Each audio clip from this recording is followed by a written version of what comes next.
Bees are important creatures. They pollinate plants and make the wonderful honey that many people enjoy. But how can such a small creature do such a big job? And why should it matter to us? So I'm going to go check my hive and see how the honey is, see if we're close to harvest time.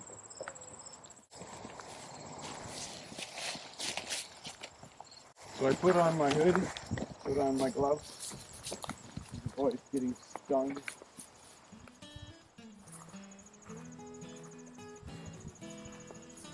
We've got 2 hives here. We'll start with the first one, closest. Now,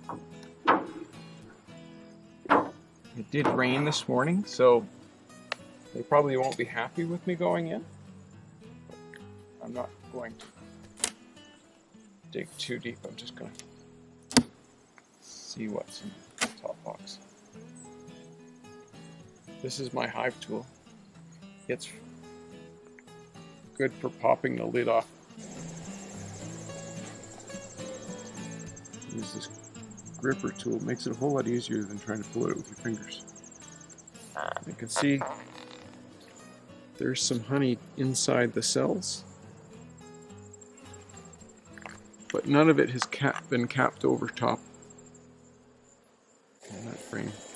If you look here at this cell there, that cell there, there's a little bit of yellow stuff. That's pollen. Now here, there you can see some honey that's been capped over. That honey's ready, but this honey's not capped, so it's not ready. Bees use the nectar from flowers to make honey. The honey is then stored in the comb and sealed in with wax caps. When a frame in a hive is covered in caps, the beekeeper knows it's ready to harvest. See, there's little tops. Each cell is sealed in. Honey's sealed in, which means it's been dried properly. It's the right sugar content, so it will be preserved well. The honey down here is a little bit darker than the honey up here, which means they're getting from different types of flowers. As the season changes, they get different flowers and the honey gets different colors.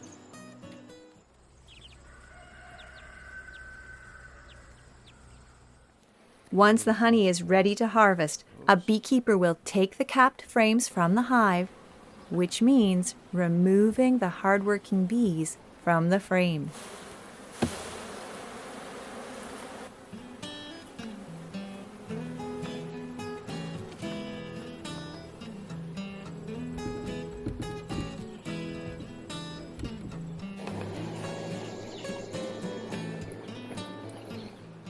Okay, so this one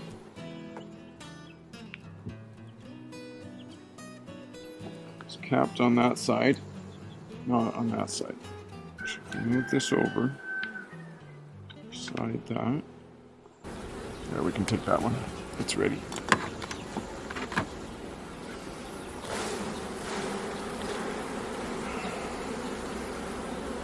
Sometimes shaking it off is better than brushing.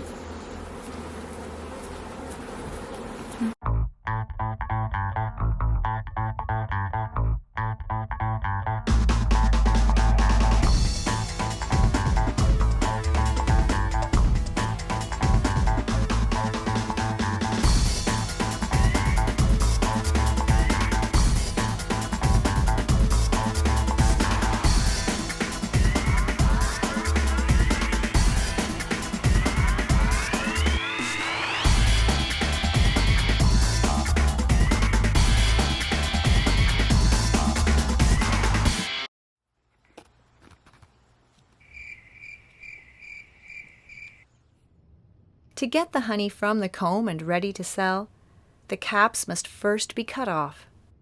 The frames are then placed in a machine called an extractor. The extractor will spin the frames until all the honey falls to the bottom. After the cappings are off, we take it to the extractor. It's placed in the centrifuge. And while it's put in there, when it's put in, it has to have an equally weighted one opposite it.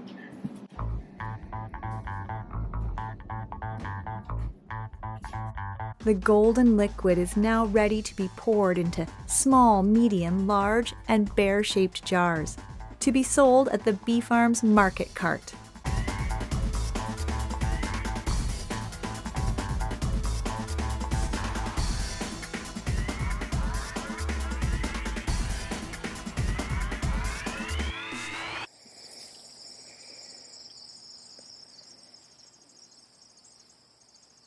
On this plant here, it's a zucchini plant.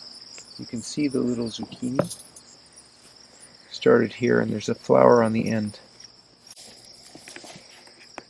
And then there's another flower coming up here with no zucchini. This is the male flower, and that's the female flower. And you need something to take the pollen from this one to that one for that fruit to become fruit. Otherwise it just falls off the plant.